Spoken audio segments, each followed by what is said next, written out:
Ali Managali, putra Gubernur Jawa Timur Khofifah Indar Parawansa, menyambut baik pelaksanaan upacara detik-detik proklamasi 17 Agustus 2021 di Pondok Internasional Amanatul Ummah Pacet, Mojokerto.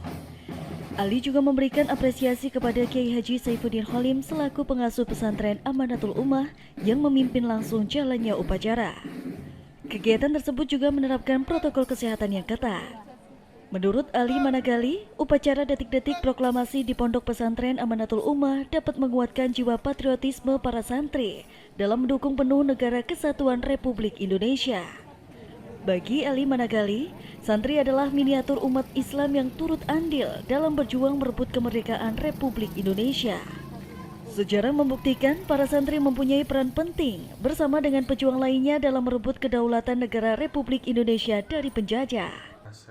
Peduli dan cinta tanah air, jadi kita nggak bisa melihat tentang dasar Islam saja, tetapi kita juga melihat pesan-pesan NU di sana, karena perjuangan Indonesia bukan hanya terlepas dari pemikiran berbagai ideologi, tetapi juga peran santri.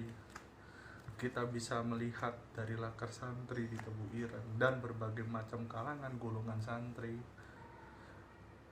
berupaya memerdekakan Indonesia. Jadi ini adalah salah satu langkah upaya bahwasannya peran santri, peran kiai itu ada di Indonesia.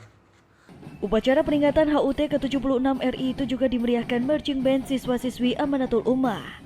Acara diakhiri dengan doa yang dipimpin langsung Kiai Asep Saifuddin Khalim. Rahmat Saiful Haris, Bangsa TV Mojokerto, Jawa Timur.